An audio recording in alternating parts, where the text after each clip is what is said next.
नमस्कार दोस्तों आज की वीडियो में हम कक्षा 9th चैप्टर नंबर 6 यानी इतिहास का चैप्टर नंबर 6 है जनसंख्या, उसके बारे में डिस्कस करेंगे। इससे पहले इस चैप्टर की 2 वीडियो बन चुकी है जिसके अंदर मैंने इसी चैप्टर की थ्योरी को डिस्कस किया था और ये इसका तीसरा पार्ट है जिसके अंदर इस चैप्टर के हम क्वेश्चन आंसर को डिस्कस कर रहे हैं। तो देखिए कक्षा 9th चैप्टर नंबर 6 यानी कि जनसंख्या, इसके अंदर जो पहला क्वेश्चन है कि भारत में जनसंख्या के असमान वितरण का क्या कारण है। असमान वितरण का क्या कारण है? तो देखिए कुछ कारण हैं इसके जो निम्नलिखित हैं। सबसे पहला कारण क्या है? स्थला आकृति यानी स्थल की आकृति।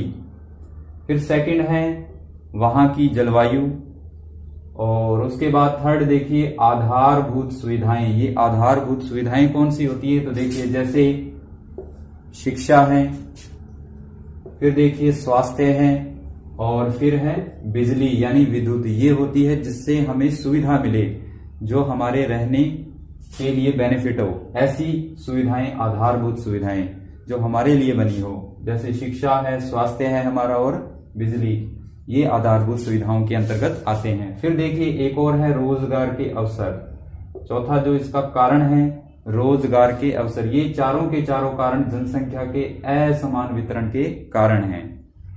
फिर देखिए नेक्स्ट क्वेश्चन सेकंड कि प्रत्येक दशक, हालांकि ये क्वेश्चन यहां से स्टार्ट नहीं है, इससे पहले भी क्वेश्चन है कि सारणी 6.1 में आपने देखा कि वृद्धि दर में कमी के बावजूद प्रत्येक दशक लोगों की जनसंख्या में वृद्धि हो रही है, ऐसा क्यों? यानी ये क्वेश्चन थोड़ा सा और भी है, मैंने इसको शॉर्ट में लिख दिया। ये क्वेश्चन यहां से स्टार्ट होता है कि इससे पहले है कि सारणी 6.1 में वृद्धि दर में कमी के बावजूद प्रत्येक दशक लोगों की जनसंख्या में वृद्धि हो रही है, इसका क्या कारण है? तो यानी कि जनसंख्या में वृद्धि का कारण देखिए क्या है?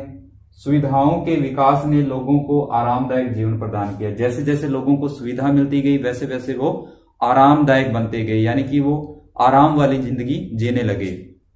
अगर उनके पास सुविधा नहीं थी तो वो ऐसा यानी कि सुविधाओं का यूज नहीं करते थे, कड़ी मेहनत करते थे, हार्ड लेबर करते थे, और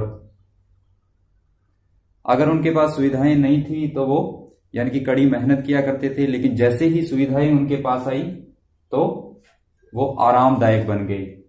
उसके बाद देखिए फिर क्या है, यानी कि इन सुविधाओं ने आरामदायक जीवन प्रदान किया तथा अच्छी स्वास्थ्य सुविधाओं के कारण मृत्यु दर लगातार घटा है। यानी कि जो स्वास्थ्य सेवाएं हैं, चिकित्सा की सेवाएं हैं, अच्छी होने के कारण जो मृत्यु दर का जो अंतर था, यानी मृत्यु दर बढ़ रहा था पहले, वो उसका अंतर जो है अब घटने लगा है, यानी मृत्यु की जो दर है वो कम होने लगी है। बस यही कारण है कि वृद्धि दर में कमी के बावजूद भी प्रत्येक दशक यानी 10 साल के अंतराल में लोगों की संख्या में नियमित रूप से वृद्धि हो रही है। यानी कहने का मतलब ये है कि लोगों की संख्या में वृद्धि क्यों हो रही है? उसका मेन कारण है कि मृत्यु दर जो है, यानी मृत्यु दर कम है, घटने लगा है, और मृत्यु दर घटने के कारण ही लोगों की संख्या में दोबारा से वृद्धि हो रही है। तो ये इसका कुछ मेन कारण था। फिर देखिए इसके बाद है क्वेश्चन नंबर 3, इस प्रकार की विभिन्नताओं लिंगानुपात का क्या कारण हो सकता है? यानी डिफरेंस का क्या कारण है? लड़के और लड़कियों में विभिन्नता का क्या कारण है? तो इसका आंसर होगा कि इन विभिन्नताओं के निम्नलिखित कारण है। पहला जो कारण है सामाजिक संरचना, यानी समाज की बनावट, समाज में लोग किस प्रकार से थे। तो देखिए भारतीय समाज पुरुष प्रधान समाज है। आप जानते हैं कि प्राचीन समय से ही भारत का जो समाज है वो पुरुष प्रधान समाज रहा, यानी पुरुषों का महत्व ज्यादा रहा है महिलाओं की तुलना में। फिर देखिए भारत में अभी भी लड़कों की इच्छा रखते हैं, जिसके कारण स्त्री भ्रूण हत्या व्याप्त है। यानी अभी भी भारत में परिवार जो हैं वो लड़कों की इच्छा रखते हैं, यानी वो चाहते हैं कि उन्हें लड़का हो, लड़कियों की इच्छा वो नहीं रखते, इसीलिए स्त्री भ्रूण हत्या व्याप्त है। इसलिए बच्ची को यानी गर्भ में ही मार दिया जाता है, यानी स्त्री भ्रूण हत्या, भ्रूण की हत्या कर दी जाती है। तो ये विभिन्नता के कारण हैं। दहेज प्रथा के कारण लड़कियों को बोझ समझा जाता है, यानी कि लड़कियों को बोझ समझा जाता है किसके कारण? दहेज प्रथा के कारण, क्योंकि उनको दहेज देना पड़ेगा, इसलिए बेटी को बोझ समझा जाता है। और ये चीज गलत है, ये सामाजिक संरचना की बनावट है। फिर देखिए दूसरी जो विभिन्नता है वो क्या है, अशिक्षा, यानी शिक्षा की कमी होना। भारत में प्राचीन समय से इस शिक्षा का अभाव रहा है। प्राचीन समय में कुछ ठीक थी, लेकिन जैसे जैसे समाज बढ़ा वैसे वैसे शिक्षा की कमी होती गई। तो देखिए भारत में शिक्षा का स्तर बहुत निम्न है। आप जानते हैं कि भारत के अंदर शिक्षा का जो स्तर है बहुत ही कम है, निम्न है। यहाँ उचित शिक्षा का अभाव है, यानी कि जो उचित शिक्षा प्रणालियां होनी चाहिए वो यहाँ नहीं है। और लड़के तथा लड़कियों की शिक्षा में भेदभाव किया जाता है। माँ बाप चाहते हैं कि सिर्फ हमारा जो लड़का है वो ही पढ़े, लड़कियों को पढ़ाया नहीं जाता, यानी कि ये दोनों में डिफरेंस है, इन दोनों में भेदभाव किया जाता है। हर माँ बाप ये चाहता है कि लड़का हो, लड़की नहीं चाहता। उसके ये कुछ कारण हैं जो कि समाज की जो सोच है वो बिल्कुल गलत है। फिर देखिए केरल में, भारत का जो राज्य है केरल, केरल में लोग अच्छी तरह से शिक्षित हैं। भारत में सर्वाधिक शिक्षित अगर कोई क्षेत्र है, अगर कोई राज्य है तो वो भारत का कौन सा राज्य है, केरल राज्य है। केरल जो है सर्वाधिक शिक्षित है, जहां मातृ सत्तात्मक समाज के नियमों का पालन किया जाता है। तो देखिए मातृ सत्तात्मक क्या होता है, प्राचीन समय से ही जो समाज है पुरुष प्रधान समाज रहा है, ये आप जानते हैं। अगर पुरुष प्रधान समाज होता तो उसे हम पितृ सत्तात्मक समाज कहते हैं, पितृ सत्तात्मक समाज। और अगर माता का शासन होता है यानी महिला का शासन होता है तब हम उसे मातृ सत्तात्मक समाज कहेंगे। यानी सर्वे सर्वाग्र समाज में महिला है तो मातृ सत्तात्मक, और अगर पुरुष प्रधान है तो पितृ सत्तात्मक। तो देखिए यहां यानी केरल में मातृ सत्तात्मक समाज के नियमों का पालन किया जाता है। क्योंकि केरल में क्यों किया जाता है, क्योंकि केरल में प्रति 1000 पुरुषों पर महिलाओं की जो संख्या है वो कितनी है, 1058 है। यानी भारत के अंदर सर्वाधिक जो लिंगानुपात है वो केरल राज्य का है। यहां पर लड़कों की संख्या कम और लड़कियों की संख्या ज्यादा है, यानी 1000 प्रति 1000 पुरुषों पर महिलाओं की संख्या 1058 है। और बाकी जितनी भी स्टेट है वहां पर पुरुषों की संख्या ज्यादा और महिलाओं की संख्या कम है, यानी वहां का लिंगानुपात कम है, जबकि केरल राज्य का लिंगानुपात सर्वाधिक है। इसलिए यहाँ का जो समाज है वो कैसा है, मातृ सत्तात्मक समाज है, यानी माता का ही शासन है यहाँ पर। फिर देखिए इसके बाद नेक्स्ट क्वेश्चन है, फिर इसके बाद है देखिए नेक्स्ट, सही विकल्प चुनिए, यानी सही विकल्प को चुनना है। 4 ऑप्शन है लेकिन मैंने सीधा आंसर ही लिखा है, इसके 4 ऑप्शन भी होंगे। तो देखिए निम्नलिखित में से किस क्षेत्र में प्रवास आबादी में संख्या, वितरण एवं संरचना में परिवर्तन लाता है, यानी कौन सा ऐसा क्षेत्र है जो इन सभी में परिवर्तन को दर्शाता है। तो देखिए इसके 4 ऑप्शन है लेकिन मैंने इसका सीधा आंसर ही लिखा है। उत्तर है इसका प्रस्थान व आगमन, दोनों जो क्षेत्र हैं ये किसको दर्शाते हैं, ये प्रवास को, यानी एक स्थान से दूसरे स्थान पे जाना, जिसे हम आगमन या निगमन कहते हैं, प्रस्थान करना। ये चीजें आगमन और प्रस्थान ये प्रवास को दर्शाते हैं, यानी किसी दूसरे स्थान पे चले जाना। फिर देखिए नेक्स्ट है कि जनसंख्या में बच्चों का एक बहुत बड़ा अनुपात, यानी बच्चों का एक बहुत बड़ा अनुपात निम्नलिखित में से किसका परिणाम है, यानी कि बच्चों की बढ़ती हुई संख्या क्या दर्शाती है। तो इसका आंसर होगा उच्च जन्म दर, यानी कि बच्चों का जन्म की जो दर है वो दर्शाती है, यानी अधिकतम जन्म दर। फिर देखिए नेक्स्ट है तीसरा कि निम्नलिखित में से कौन सा एक जनसंख्या वृद्धि, यानी कि जनसंख्या में बढ़ोतरी का परिणाम को दर्शाता है, एक परिणाम है जो जनसंख्या में वृद्धि को दर्शाता है। तो इसका आंसर क्या होगा, एक क्षेत्र की कुल जनसंख्या, किसी क्षेत्र विशेष की कुल जनसंख्या वहां की जनसंख्या वृद्धि को दर्शाती है। भी इस क्षेत्र में कितनी वृद्धि हुई है, चाहे वो पुरुष में वृद्धि हो, यानी पुरुष हो, महिलाएं हैं या बच्चे हैं या टोटल है, तो जनसंख्या में कुल वृद्धि कितनी हुई है, वृद्धि को दर्शाता है, वृद्धि दर को दर्शाता है। क्षेत्र की कुल जनसंख्या उस क्षेत्र की वृद्धि दर को दर्शाती है। फिर देखिए नेक्स्ट है कि 2001 की जनगणना के अनुसार एक साक्षर क्या होता है, पढ़ा लिखा व्यक्ति वह है, यानी एक पढ़ा लिखा व्यक्ति, साक्षर हम किसे बोलते हैं, 2001 की जनगणना के अनुसार। तो देखिए इसका आंसर क्या होगा, जिसकी उम्र 7 वर्ष है। अगर कोई व्यक्ति है, बच्चा है, वैसे तो 7 वर्ष का बच्चा है या बच्ची है, जो भी है 7 वर्ष की उसकी उम्र है, और जो किसी भी भाषा को समझ के साथ पढ़ लिख सकता है, यानी 7 वर्ष का बालक या बालिका जो किसी भाषा को समझ सकता है, उसको पढ़ सकता है, उसको लिख सकता है, वो किस कैटेगरी में आएगा, वो एक साक्षर कहलाएगा, एक पढ़ा लिखा बच्चा कहलाएगा। किसके अनुसार, 2001 की जनगणना के अनुसार। फिर देखिए इसके बाद है नेक्स्ट है निम्न के उत्तर संक्षेप में लिखें। पहला क्वेश्चन है, जनसंख्या वृद्धि के महत्वपूर्ण घटकों की व्याख्या कीजिए। यानी कि जो जनसंख्या वृद्धि है उसके महत्वपूर्ण घटक कौन कौन से हैं, उसकी हमें व्याख्या करनी है। तो देखिए इसका आंसर है, जनसंख्या वृद्धि के 3 महत्वपूर्ण घटक हैं। जैसा कि हमने स्टार्टिंग में भी पढ़ा था कि जनसंख्या वृद्धि के 3 महत्वपूर्ण घटक होते हैं। सबसे पहला है जन्म दर, फिर है मृत्यु दर और फिर है प्रवास। जन्म दर एवं मृत्यु दर के बीच का अंतर जनसंख्या की प्राकृतिक वृद्धि है। यानी जन्म दर और मृत्यु दर के बीच में जो डिफरेंस है वो किसके कारण है, जनसंख्या की वृद्धि के कारण है। जैसे जैसे जनसंख्या बढ़ेगी दोनों में डिफरेंस आएगा। लोगों का एक क्षेत्र से दूसरे क्षेत्र में चले जाने को हम क्या कहते हैं, प्रवास। यानी एक स्थान से दूसरे स्थान पे चले जाना, एक क्षेत्र से दूसरे क्षेत्र की ओर निगमन करना, चले जाना, उसे हम प्रवास कहते हैं। फिर देखिए नेक्स्ट क्वेश्चन है कि 1981 से भारत की जनसंख्या की वृद्धि दर क्यों घट रही है। 1981 से भारत की जो जनसंख्या की वृद्धि दर है वो कम होती जा रही है, उसका कारण क्या है, मेन कारण क्या है। तो देखिए इसका आंसर है कि 1981 से भारत में गर्भ निरोधक उपाय को अपनाने के कारण जन्म दर में तेजी से कमी आई है।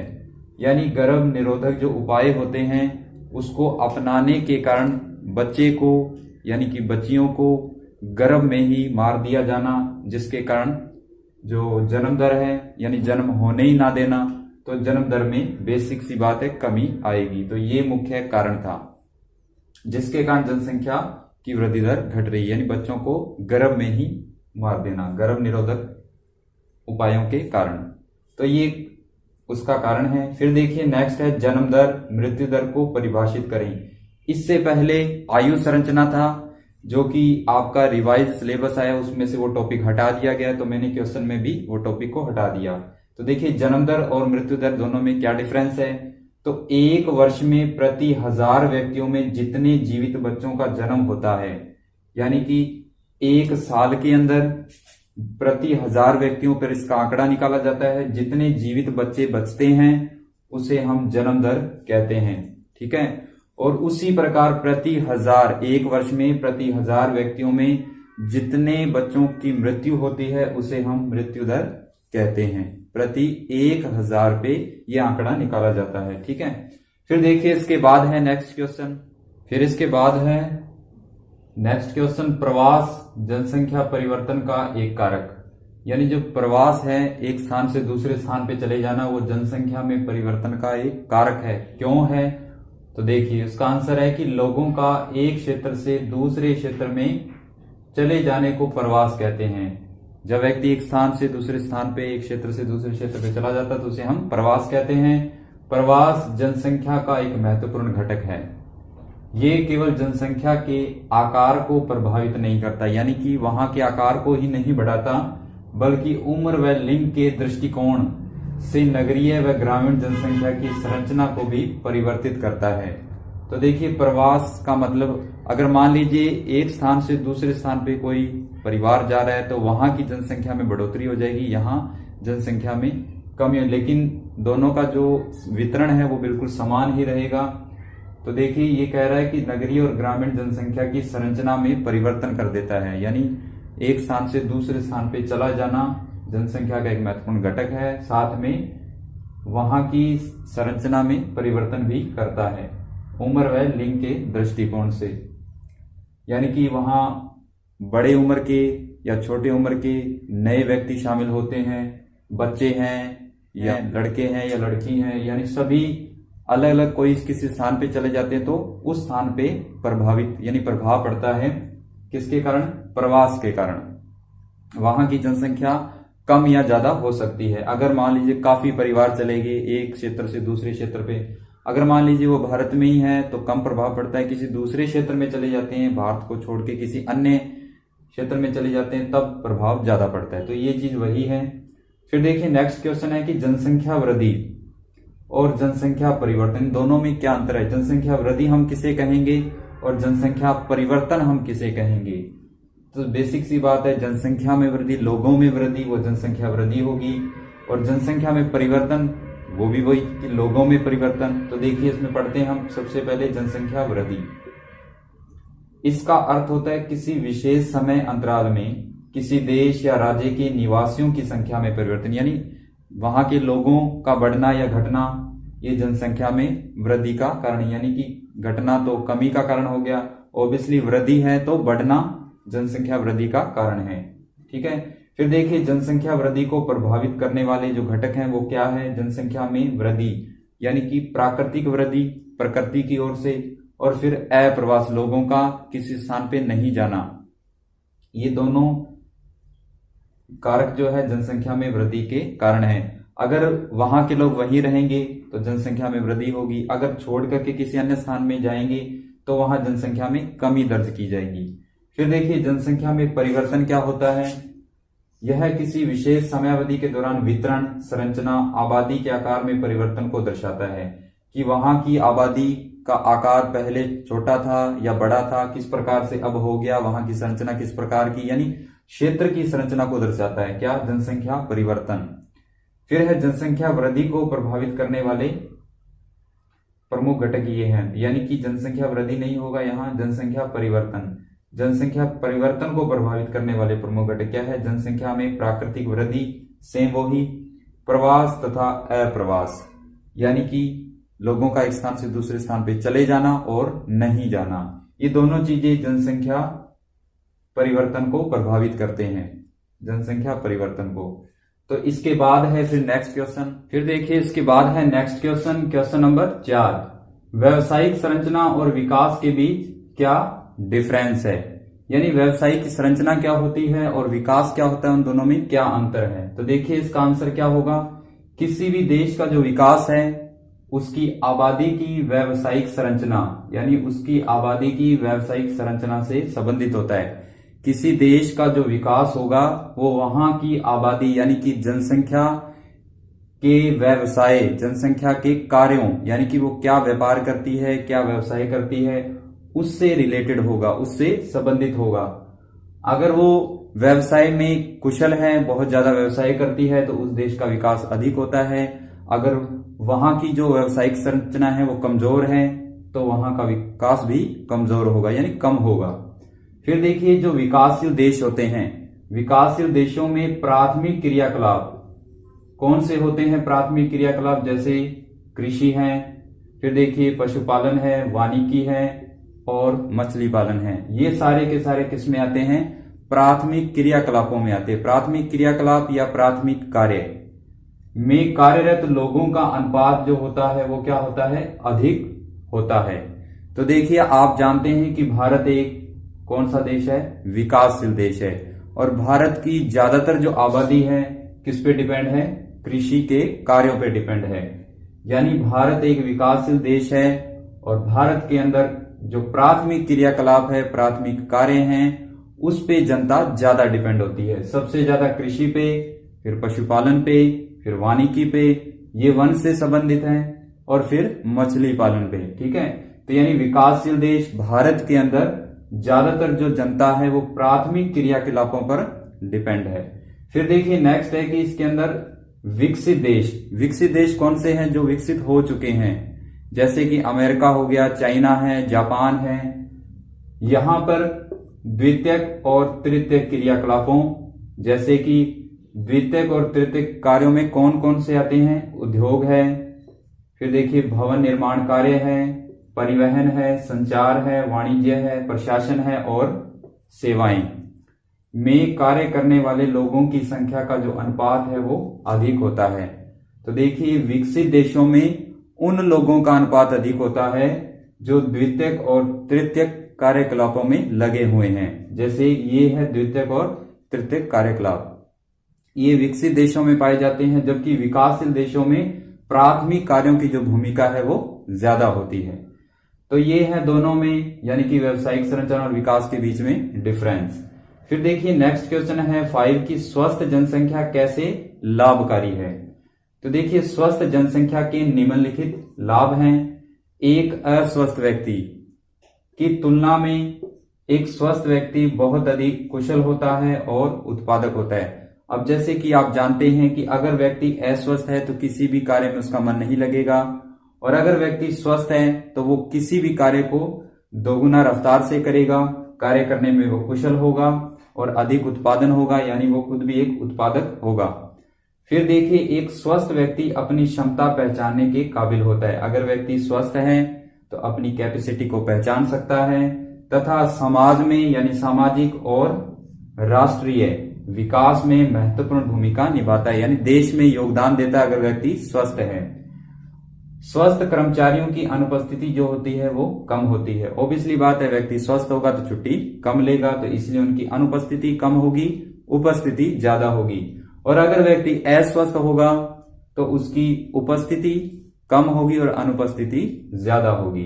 तो ये है स्वस्थ जनसंख्या के लाभ। फिर देखिए इसके बाद है हमारा लास्ट क्वेश्चन नंबर 6, राष्ट्रीय जनसंख्या नीति की मुख्य विशेषताएं क्या है। राष्ट्रीय जनसंख्या नीति है 2001, उसकी कुछ मुख्य विशेषताएं हैं। तो मुख्य विशेषताएं निम्न है। पहली विशेषता 14 वर्ष से कम उम्र के बच्चों को निःशुल्क शिक्षा देना, यानी जिनकी उम्र 14 वर्ष से कम है उनको राज्य सरकार की ओर से निःशुल्क शिक्षा देना। कक्षा 8वीं तक ये कार्यक्रम चलाया जाता है, यानी कक्षा 8वीं तक जिन बच्चों की उम्र 14 वर्ष से कम होती है उनको राज्य सरकार की ओर से निःशुल्क शिक्षा दी जाती है। शिशु मृत्यु दर को प्रति 1000 में 30 से कम करना, यानी शिशु मृत्यु दर को कम करना, ये भी राष्ट्रीय शिक्षा नीति की एक विशेषता है। व्यापक स्तर पर टीकारोधी बीमारियों से बच्चों को छुटकारा दिलाना, समय समय पर टीकाकरण करके बच्चों की जो छोटी मोटी बीमारियां हैं उनको कम करना, उनसे छुटकारा दिलाना, ये भी एक विशेषता है। लड़कियों की शादी की उम्र को बढ़ाने के लिए प्रोत्साहित करना, यानी लड़कियों की जो शादी की उम्र है वो 18 साल है, उसी उम्र में शादी को करना, ना कि कच्ची उम्र में, कम उम्र में लड़कियों की शादी को करना। तो यानी कि उम्र को बढ़ाने के लिए प्रोत्साहित करना, ये भी इसकी एक विशेषता है। परिवार नियोजन, परिवार के कल्याण के लिए एक जन केंद्रित कार्यक्रम बनाना या चलाना, ये भी एक विशेषता है। देर से विवाह और देर से संतानोत्पत्ति को प्रोत्साहित करना, यानी कि 18 साल की उम्र में ही शादी करना लड़कियों की, और देर से संतानोत्पत्ति, ये भी जो कार्यक्रम है ये यानी कि प्रोत्साहन जो है या कार्यक्रम है, ये भी इसकी एक विशेषता है। किशोर किशोरियों को असुरक्षित यौन संबंध के कुप्रभाव के बारे में शिक्षित करना, यानी कि किशोर किशोरी है उनको जो असुरक्षित यौन संबंध होते हैं, उनके जो दुष्प्रभाव होते हैं, बुरे असर होते हैं, उनके बारे में समय समय पर जागरूकता अभियान चलाना या उनको जागरूक करना, तो ये भी एक इसकी विशेषता है। गर्भ निरोधक सेवाओं को पहुंच और खरीद के भीतर बनाना, यानी जो गर्भ निरोधक सेवाएं होती है उनको एक लिमिट में रखना, तो ये भी एक विशेषता है। खाद्य संपूरक और पोषणिक सेवाएं उपलब्ध करवाना, यानी कि खाने से संबंधित और जिसके अंदर पोषक तत्वों की भरपूर मात्रा हो, ऐसी सुविधाएं, ऐसी सेवाएं उपलब्ध करवाना आम जनता को, बच्चों को, सभी को, ये भी राष्ट्रीय जनसंख्या नीति की एक विशेषता है। तो दोस्तों ये था आज का हमारा चैप्टर, और मुझे उम्मीद है कि आज का जो ये वीडियो लेक्चर है आपको पसंद आया होगा, और इसको बनाने में भी हमारी काफी मेहनत लगती है। अगर ये वीडियो लेक्चर आपको पसंद आया तो इस वीडियो को लाइक करें, ज्यादा से ज्यादा शेयर करें, और कमेंट्स में हमें जरूर बताएं कि ये वीडियो लेक्चर आपको कैसा लगा। इसी उम्मीद के साथ मिलते हैं नेक्स्ट वीडियो लेक्चर में। तब तक के लिए अपना ख्याल रखें, सुरक्षित रहें, इसी उम्मीद के साथ धन्यवाद।